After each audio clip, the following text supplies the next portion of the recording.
চাঁপাইনবাবগঞ্জের ভোলাহাটে শুষ্ক মৌসুমে অনাবাদি থাকে হাজার বিঘা জমি। চাষযোগ্য করতে পাইপলাইন দিয়ে মহানন্দা নদী থেকে পানি নিতে চান কৃষকরা।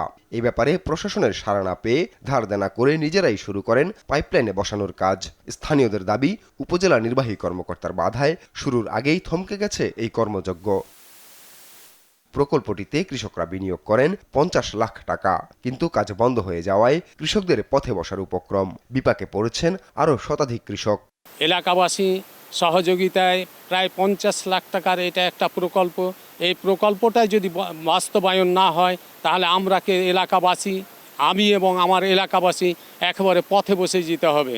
এই জন্য আমি ঊর্ধ্বতন কর্তৃপক্ষের দৃষ্টি আকর্ষণ করছি, ওনারা যেন অতি সত্বর বাস্তবায়ন করে।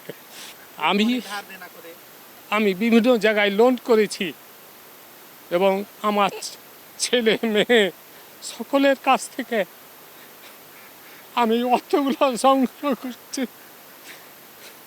আমি ঊর্ধ্বতন কর্তৃপক্ষের দৃষ্টি আকর্ষণ করছি। আসলে এটা হচ্ছে সেচ প্রকল্প।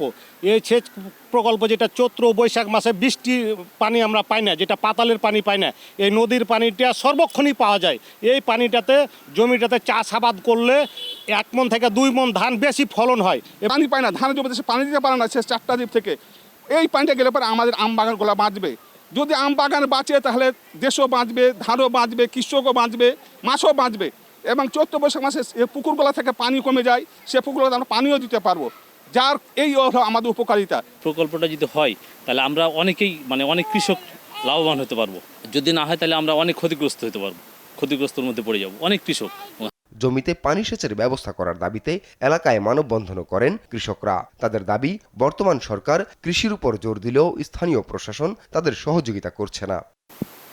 এই ডিপ টিউবওয়েল আন্ডারে 3টা ডিপ টিউবওয়েল আছে এখন উপস্থিত। তো 3 জনই কিন্তু আওয়ামী লীগ করে,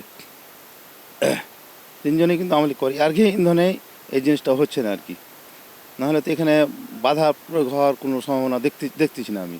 লীগের লোকজনের ইন্ধনে টিউনে আমাদের কাজটা হতে দিচ্ছে না।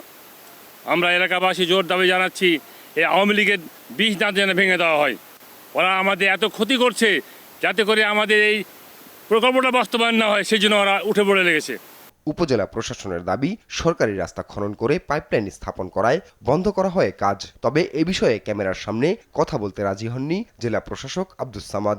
আপনারা যথাযথ কর্তৃপক্ষের মাধ্যমে আবেদন করেন। তারা আবেদন করেছিল কিনা তাও আমি জানি না, অফিসিয়ালি কিছুই জানি না।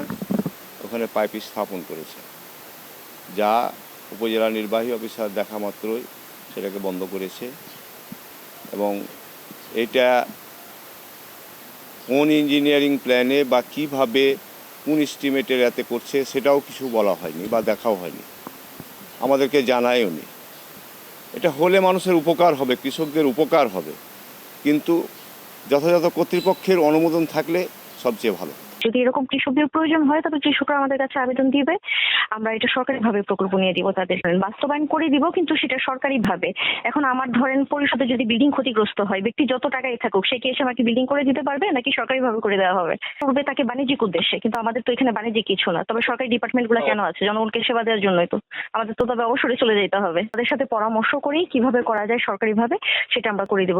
মহানন্দা নদী থেকে পানি আনা গেলে পুরো বছর জুড়ে ফসল ফলবে, এমনটাই প্রত্যাশা কৃষকদের। নিউজ ডেস্ক, দেশ টিভি।